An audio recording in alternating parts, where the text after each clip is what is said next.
Hi everyone, Teddy Baldessar, and in this video, we're gonna be answering some of your questions I asked on Facebook, Instagram, as well as here on YouTube on the community tab. What questions do you have for me? Today, we're gonna be answering them in this video. First question asks, which price range for watches strikes the best balance between quality craftsmanship and cost?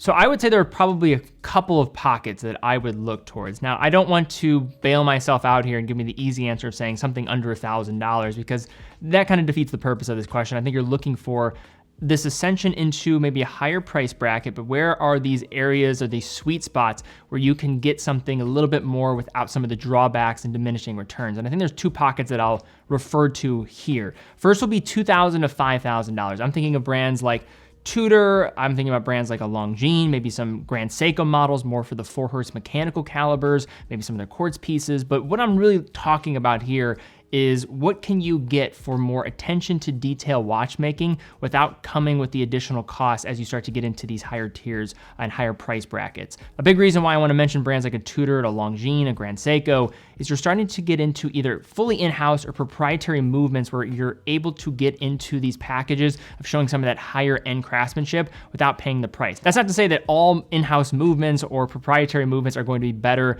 than at a counterparts, but here you're starting to see some individual expression in what they're creating that allow them to separate, even on the spec sheet. In the case of Tudor, 70-hour power reserve, master chronometers, COSC certifications. And then you look at Longines, they're producing these calibers with, yes, edit parts, but they're doing this on site, they're doing their testing, you're getting COSC certification, and also the cost for ownership for some of these watches. Looking at Longines specifically, if you look at a chronograph service or a complication service from the brand, partial service, $110, full service, $460. And then you look at a three-hand, partial service, $90, and then for a full service, $350. So you're basically paying for an ETA 2824 service for a brand that's giving you a lot more with the package beyond just that.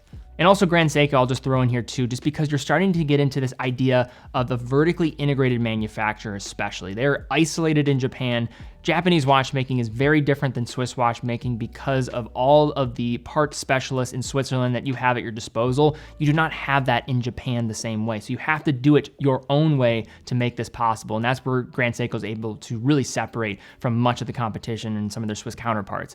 Then I'm gonna mention one other price range that has a really good sweet spot if you're looking at the competition. Now, $10,000 to $15,000, the average watch buyer, if they have that money to spend, are gonna think about a brand like a Rolex, for example. And there's nothing wrong with a Rolex, they make fantastic watches, but you can start to get into high horology level of watchmaking around this price. Now, you're not going to get all the bells and whistles of what some of these brands will have to offer, but you are in a good sweet spot to start to see artisanal watchmaking at prices that mass market luxury will overlap with. You could look at several JLC watches, Reverso Duo Faces, Master Ultra Thins, Master Controls, plenty to get lost in there. You can get a Pano Inverse from Glatuto Rigonau for this price. It is a remarkable looking watch. Powermatic Lunars are here. You have their CQs, which have remarkable testing. If you've not seen my tour of their manufacturer as well as JLC, I'll link to those both in the description. I think you'll start to see what I'm talking about here and why this is a really sweet spot for what they're bringing forth with their watchmaking. This is where you see hand engraving, anglage,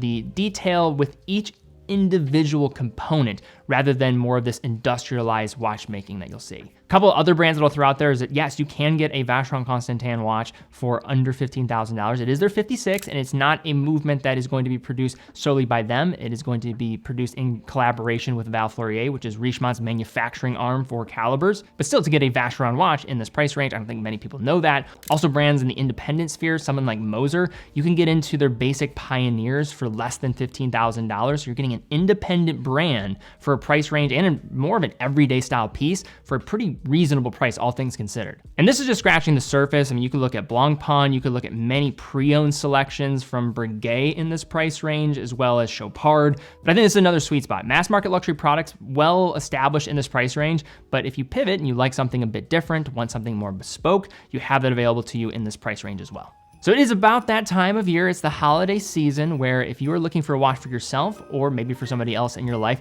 you have to check out teddybaldessar.com. We will have a page on our website. I'll put it in the description with all the promotions that we have going on throughout the holiday season. Some of these are going to be very short spurts, while others might go throughout the duration of the season. But in summation, you want to act fast. This is only going to be for a limited time. One of these promotions includes a free marathon watch with the purchase of another marathon watch. Now, there are certain restrictions to this, but pretty remarkable deal that we have going on that is just available on teddybaldestar.com. We also have other complimentary gifts with purchase, including coffee table books, as well as discounts on straps and a lot more. If you want to stay in the loop, be on that page throughout the holiday season, but especially in the coming days, you do not want to miss out on what we have going on the website.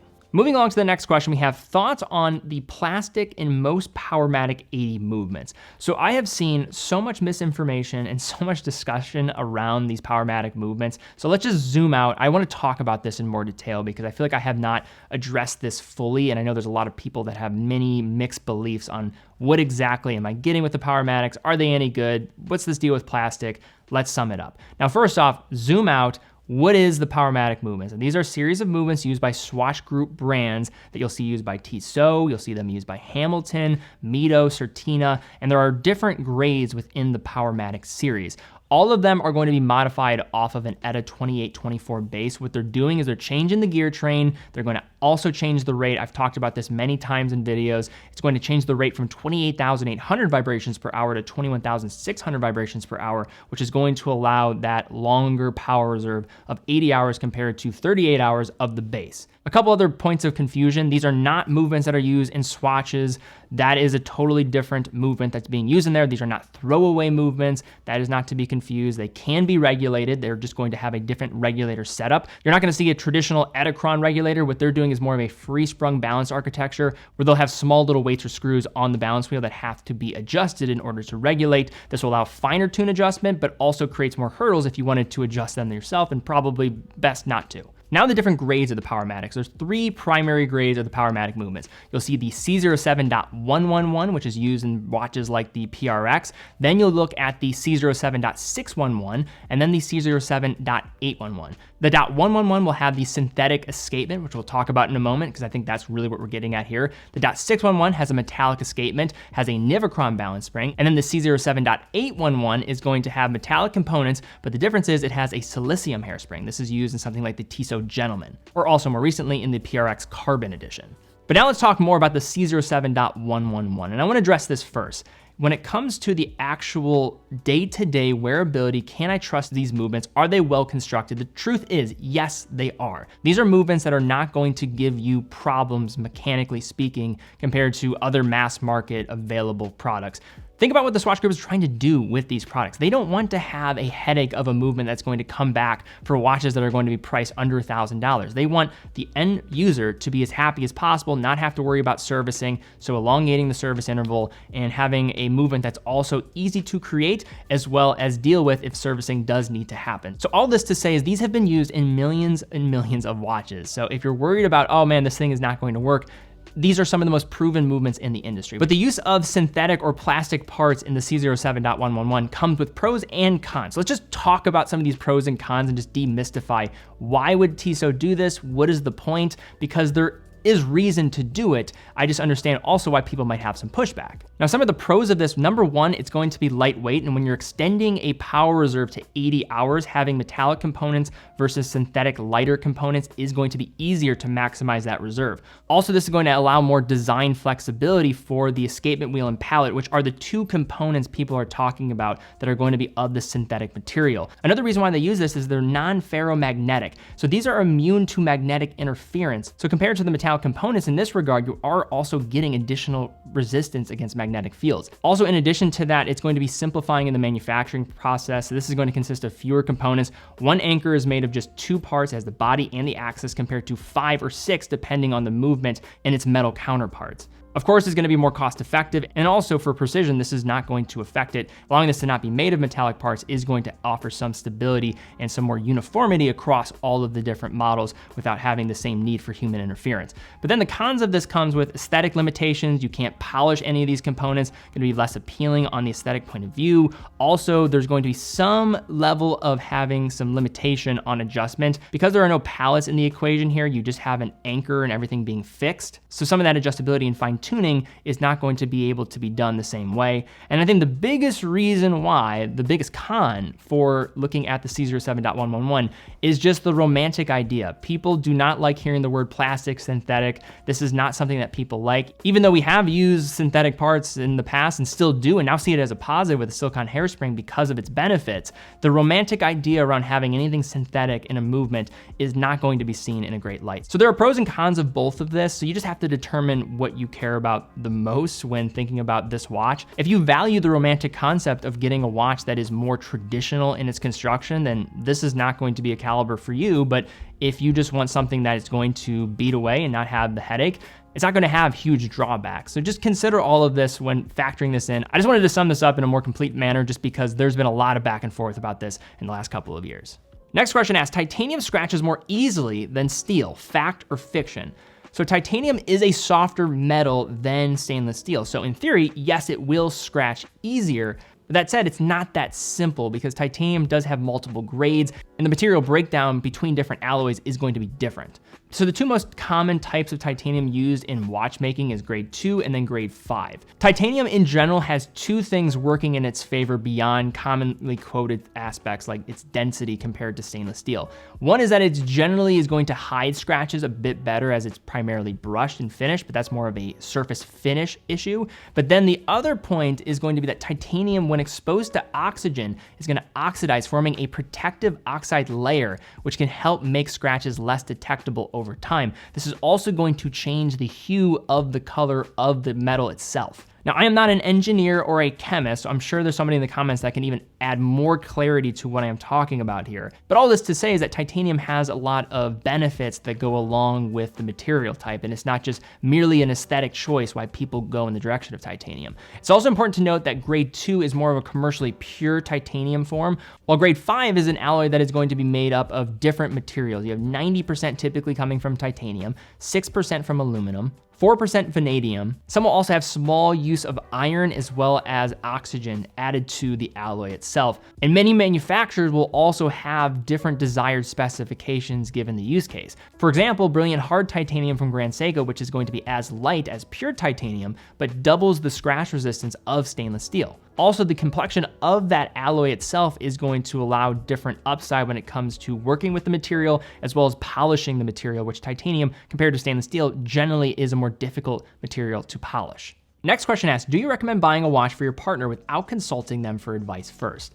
So I always am going to applaud somebody for trying to go out of their way, thought that counts, trying to do what's best for someone in their life, that they have a hobby and they're trying to support that with a gift. I think that's amazing.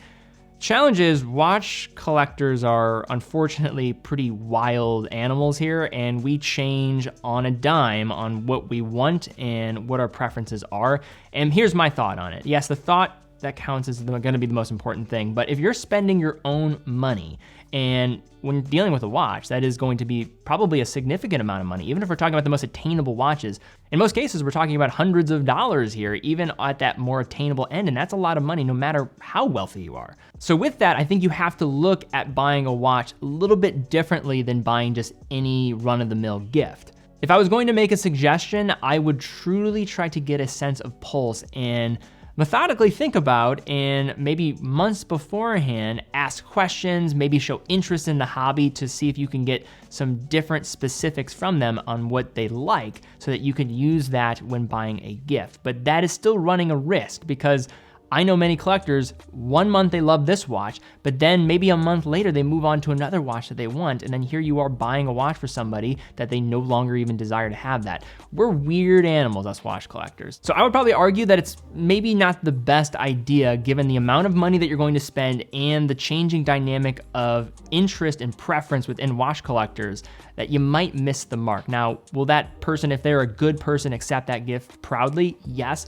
but I'm just acknowledging in a very pragmatic way how crazy some watch collectors are and how it's a moving target basically at any moment. So I think it's best to probably talk with them, get a better idea, investigate what they like, and try to figure that out. And then worst case scenario, you can just buy it with them. If you want to gift it, I don't know any watch collector that's going to get mad if the person that they love in their life comes out and says, hey, I want to buy you a watch. Let's go buy a watch that you want. I don't know about you, but I'd be thrilled. I don't need a surprise party for getting something that I'm very interested in. So that would be my suggestion when trying to navigate this world of trying to buy a watch for somebody that's into the hobby. Next question asks, should I go with GS Snowflake or save up more for a Rolex Explorer? Now, I just wanted to answer this question because I saw this being asked, and I get asked questions like this all the time. And I don't want to call this person out, but this is a question that drives me mad because it is impossible for me to answer this question for you, especially when we're dealing with two drastically different watches. Yes, these could maybe fill a similar purpose in your life, but I cannot make that decision for you. Nobody else can make the decision for watch buying. This is also a product like a watch that is so different than things like buying a car or other things. Like, you're not worried about, okay, do you have kids? Do you need room in the back seat? Miles per gallon, how far do you have to travel? Or if you're looking for an electric vehicle, how often or how long is the distance or duration before you need to charge the thing? Do you live in the snow belt? Do you need all-wheel drive? These are not questions for a watch buyer. When it comes down to this, you have to determine what you ultimately buy. Nobody else can answer that question for you. Determine how much you're willing to spend, determine what you like, that's the most important thing, and then also maybe where this could fit in the broader collection that you have, and can it fit your lifestyle? I can't make that decision for you, and other people can't make that decision for you. You have to do it. This question asks, are divers with suits still acceptable, or is it a combo just reserved for Rolex Submariners? Short answer, you can absolutely wear a dive watch with a suit, in my opinion. Just use your best judgment. Not all dive watches are equal. Will a Doxa Sub 300 look as good as maybe a Rolex Submariner with a suit? Probably not. Omega Ploprof, same thing. Zen U1, maybe not gonna look the best in a black tie environment. So don't do that. Really use your best judgment here. I know some people throw out there that James Bond wears a dive watch with a suit, so why can't I? And I think there's some truth to that, even though he is basically Mickey Mouse for grown men, because the experience and part of the fabric of culture becomes what is acceptable in these different scenarios. So we need that social proof of what can we make happen with our style and what is most appropriate. I'm maybe being a little more rigid when it comes to more formal attire because of the norms that come with these situations. Say we're going to a wedding, maybe it's a funeral, unfortunately, or a special event. Respect to the circumstance is going to be important. So I think these questions are not silly to be asking. So just use your best judgment. But yes, I think a dive watch can absolutely be worn with a suit. Next question asks, what was your first luxury watch and why did you choose to buy it? My first luxury watch, depending on where you draw the line, but I would say a brand that is traditionally seen as a luxury brand, I would say getting into the 4 figures on dollars spent, was an Omega Constellation. It was a vintage Omega Constellation. It was the 14393-3SC is the specific reference that I purchased. And I just fell in love with that watch, Omega, the backstory of chronometry, the observatory chronometer trials, and then also just the design of that watch. And where it sat with price was also attractive. But you have all of these different very understated dress watches out there, but then you have this watch that was appealing to chronometry, but on top of it had this distinctive design. You have this arrowhead indices on this version, but the real thing I fell in love with was the pie pan dial. The pie pan dial, there's some dimension to the dial that allowed it to separate from so many of the other plain dress watches of this era. We're talking early 1960s for this design and how different and more daring this was in a formal environment. And then shortly after that, I purchased a Rolex Datejust 1601 when prices were much more manageable than they are now. And then after that, basically snowballed out of control, and then many things came in my collection, left my collection, and now we're here. Last question asks, should I buy the Tudor Black Bay 58 Blue variant now, or should I wait for the T-Fit clasp? I wanted to answer this question because I think it does relate to a more broad concept of where are these deal breakers when looking to buy a watch. Like, this is like my point here. Like, the Black Bay 58 Blue, and I have this watch and I still like it, and I don't feel any certain way because I don't have the T-Fit, like, darn, I missed out on something. Yes, would it be nice to have that, and will that maybe eventually come? Perhaps. I don't know when Tudor is looking to go back into their current catalog and update this. I would think what's going to most likely happen now, if they're going to probably roll out master chronometer to many of their watches, and with this update, they then will probably present things like the T-Fit again for watches like the Tudor Black Bay 58 or the original 58 in the Navy, looking at both of those who don't have T-Fit as it currently stands. But then the question comes, Are these the type of ideas to hold out? I am somebody that if you like something, you should just go for it. If that is not a deal breaker for you, and I don't think it should be a deal breaker for you, you just have to weigh out those pros and cons. But a T-fit clasp on a clasp that probably is already very suitable, it's still nice, it's not going to be on the same level as the T-fit, still well done, I would absolutely go for it and buy the watch that you ultimately like. Something like these small little details are not going to be worth it if you have something available to you now and you don't know what the timeline is going to be for something new. But okay guys, that wraps up another Q&A. If you did enjoy the video and you like these style of videos, let me know in the comments down below, but also give this video a thumbs up, really do appreciate that. Also subscribe to the channel. We're right past 1.1 million subscribers, which is a crazy number, so thank you guys so much for all the support over the years. I always do appreciate that. Also check out teddybaldessar.com. teddybaldessar.com is an authorized dealer for over 35 brands. Every purchase from teddybaldessar.com comes with quick and fast fulfillment, dedicated customer support, and a full factory warranty for all the products that we offer. And how we're able to support all the content that we produce here is through selling watches. So if you are in the market for a watch, we'd love to have your business. Let's keep doing what we're doing here, and we love what we do. Guys, thank you again so much for watching. Be well, and I will see you all very soon.